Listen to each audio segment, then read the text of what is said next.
Discussion method या Socratic method. Discussion method को Socratic method इसलिए कहा जाता है कि सॉक्रेटिक का जो स्टाइल था वो लोगों से क्वेश्चन पूछना था।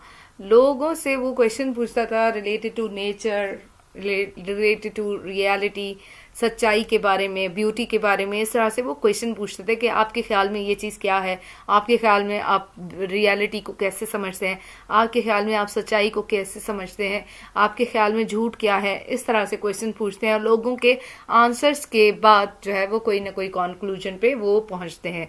तो डिस्कशन मेथड भी वहीं से है। टीचर यहाँ पे ओपन एंडेड क्वेश्चंस पूछते हैं जिसमें स्टूडेंट को जो रिस्पांस देने का चांस मिलता है उसमें स्टूडेंट्स अपने आइडियाज़, अपने एक्सपीरियंसेस और अपने ख्यालात को शेयर करते हैं। जो पॉइंट्स स्टूडेंट को के जहन में आते हैं वो शेयर करते हैं।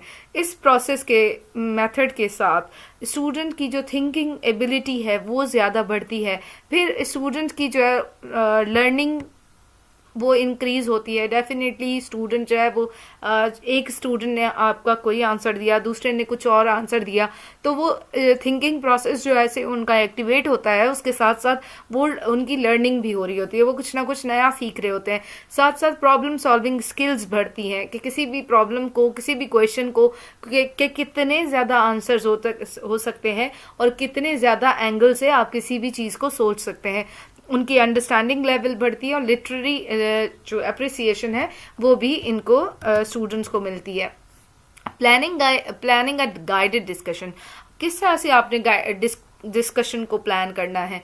आप जब भी टीचर जो है वो प्लान करता है जो इस तरह से टॉपिक सिलेक्ट करे जिस टॉपिक से रिलेटेड स्टूडेंट्स के पास इंफॉर्मेशन अवेलेबल हो और वो सब एक एक्टिवली पार्टिसिपेट कर सकें और जो डिजायर्ड लर्निंग आउटकम्स हैं उनको अचीव कर सकें। डिस्कशन का जो पर्पस है वो लर्निंग आउटकम्स को अचीव करना है, तो स्टूडेंट्स के पास बैकग्राउंड में उससे रिलेटेड कोई इंफॉर्मेशन ऑलरेडी अवेलेबल होनी चाहिए। उसके बाद है specific learning objectives. Specific learning objective clearly आप स्टूडेंट्स को बता देंगे। अब उसमें यह है कि वो आप कोई एक टॉपिक लिख देते हैं या आप स्टार्टिंग में ही जिस चीज़ के बारे में पूछते हैं तो जो फर्स्ट आप क्वेश्चन रेज करते हैं उससे स्टूडेंट्स समझ जाते हैं कि आज का जो टॉपिक है वो क्या है। उसके बाद एडिक्वेट रिसर्च। अब टीचर का काम है कि जो डिस्कशन स्टार्ट किया है, जो टॉपिक डिस्कशन के लिए लेकर आई हैं, तो टीचर का काम है कि वो उसमें थॉरो रिसर्च करें और हर एंगल से उससे रिलेटेड जितनी भी इंफॉर्मेशन हो वो उसमें मास्टरी हासिल करें और उनके पास इतनी नॉलेज हो ताकि जो स्टूडेंट्स के नए क्वेश्चंस भी हों, जो कुछ क्यूरीज हों, उनको वो इजीली एड्रेस कर सकें।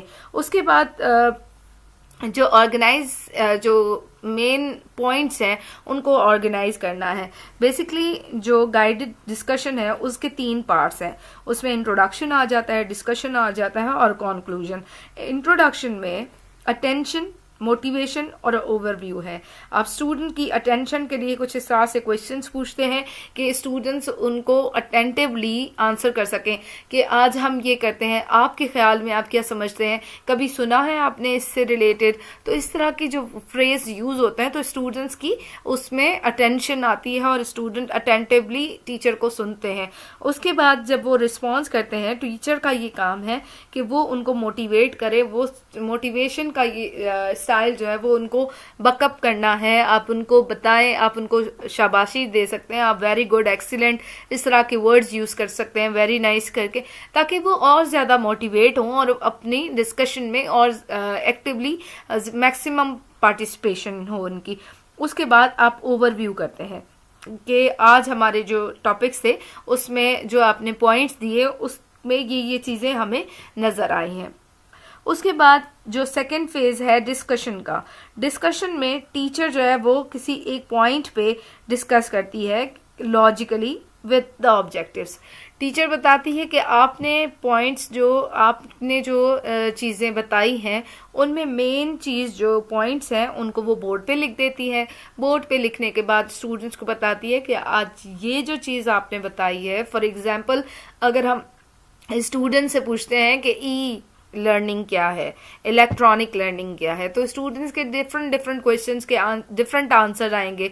डिफरेंट आंसर्स में से आप जो मेन आंसर्स हैं, जिस तरह से इलेक्ट्रॉनिक लर्निंग हो गया, उसमें आप टेक्नोलॉजी का इस्तेमाल लर्निंग में, और इसके साथ साथ आप डिफरेंट जितने भी आपको क्वेश्चंस के आंसर आते हैं तो उनको आप बोर्ड में पॉइंट वाइज लिख देते हैं, सीक्वेंस में लिख देते हैं।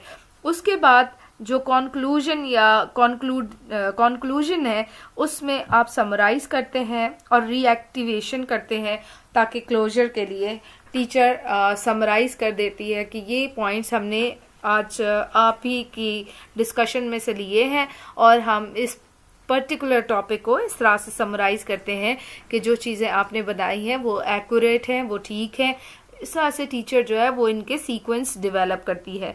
इन लास्ट पॉइंट जिसमें आप lead of questions for each desired learning outcomes, जब आप जर्नल क्वेश्चंस कर देते हैं उसके बाद आप जो लीड ऑफ क्वेश्चंस हैं जिसमें यस और नो की जो कैटेगरी में जो क्वेश्चंस आते हैं वो आप नहीं पूछेंगे।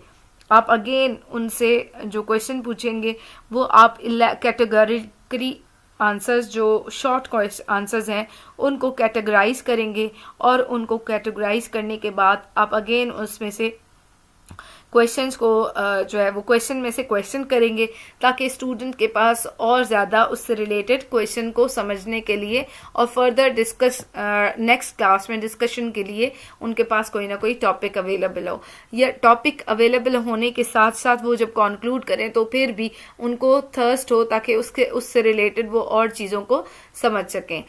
आप जब डिस्कशन मेथड कंडक्ट करते हैं उसकी कुछ फिजिकल स्पेस है, फिजिकली आप किस तरह से स्टूडेंट्स को बिठाएंगे, राउंड शेप में बिठाएंगे या यू शेप में।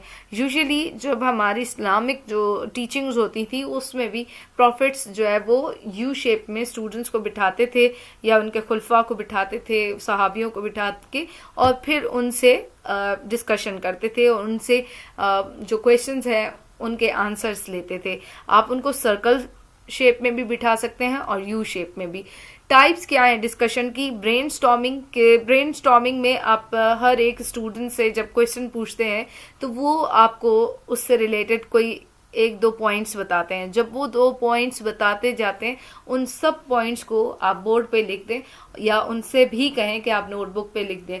वो जब बोर्ड पे सब ब्रेनस्टॉर्मिंग करते हैं उससे रिलेटेड जो चीज़ें उनको समझ आ रही होती हैं वो जब आप बोर्ड पे लिख देते हैं, उसके बाद उसी को असिमिलेट करके आप किसी कंक्लूजन में आते हैं कि ये आपके पॉइंट्स थे related to e learning, related to weather, related to teaching, related to learning, या रिलेटेड टू आप इसको कुछ और भी दे सकते हैं। फॉर एग्जांपल अगर आप ट्रैफिक रूल्स से रिलेटेड स्टूडेंट से पूछें तो वो ट्रैफिक रूल से रिलेटेड आपको बहुत सारी चीज़ें बता सकते हैं।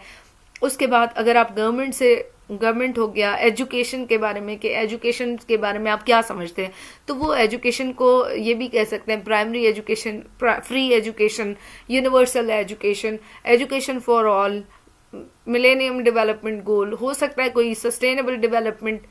इस तरह के जो क्वेश्चंस जो भी उनके जहन में आए आप उन पॉइंट्स को लिखते जाएं, और फिर उस ब्रेनस्टॉर्मिंग में से आप कंक्लूजन ड्रॉ करेंगे कि क्या मेन पॉइंट्स थे। उसके बाद बस ग्रुप है। बस ग्रुप में आपके पास 3 या 4 स्टूडेंट्स होते हैं और एक स्मॉल ग्रुप्स में उनको डिवाइड कर दिया जाता है और वो डिस्कशन करते हैं। ये इसका जो बस ग्रुप है वो 10 to 15 मिनट्स का टाइम दिया जाता है कि आप पर्टिकुलर टॉपिक पे डिस्कशन करें। उसके बाद टास्क ग्रुप है जिसमें स्टूडेंट्स को टास्क असाइन किया जाता है ग्रुप में, कि 2 या 3 से ज़्यादा बच्चे एक टॉपिक को जो है वो उसमें स्टडी करेंगे, उससे रिलेटेड इंफॉर्मेशन लेंगे, रिसर्च करेंगे और अपना प्रोजेक्ट करके आएंगे। उसको टास्क ग्रुप कहा जाता है। उसके बाद पैनल डिस्कशन है। पैनल डिस्कशन में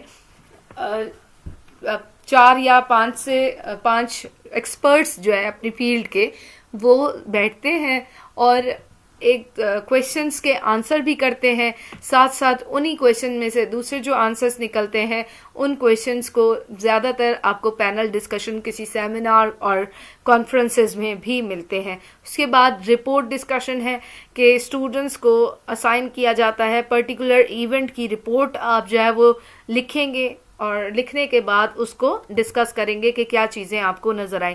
डिस्कशन मेथड का जो मेरिट्स हैं उसमें यूजफुल इंफॉर्मेशन मिलती है, स्टूडेंट को मोटिवेशन, कॉन्फिडेंस, थिंकिंग प्रोसेस उनका बढ़ता है और कॉन्फिडेंस बढ़ता है। डीमेरिट्स ये है कि बहुत ज़्यादा टाइम कंफ्यूजिंग और टाइम कंज्यूमिंग है, कंटेंट कंप्लीट नहीं होता टाइम पे, बहुत ज़्यादा लंबी डिस्कशन हो जाती है, अनईजी हो जाता है, आप मैनेज नहीं कर पाते। समटाइम्स स्टूडेंट्स इतने इरेलेवेंट क्वेश्चन करते हैं और समटाइम्स जो है वो बहुत ज़्यादा टाइम वेस्ट हो जाता है, आप पर्टिकुलर जो आपके लर्निंग ऑब्जेक्टिव है उनसे डिट्रैक्ट हो जाते हैं। डिसिप्लिन का इशू हो जाता है। लेक्चर मेथड में डिसिप्लिन से सब लोग सुन रहे होते हैं, लेकिन डिस्कशन में हर एक स्टूडेंट पार्टिसिपेट करना चाहता है, तो इसलिए डिसिप्लिन का काफ़ी इशू हो जाता है। So discussion method is very much effective when you are when you are teaching with adults। आप जब छोटे बच्चों के साथ करते हैं तब आपको डिस्कशन कम लेक्चर की तरफ जाना पड़ेगा, लेकिन जब आप अडल्ट को डील करते हैं तो आप डिस्कशन मेथड को बहुत इफेक्टिवली यूज कर सकते हैं।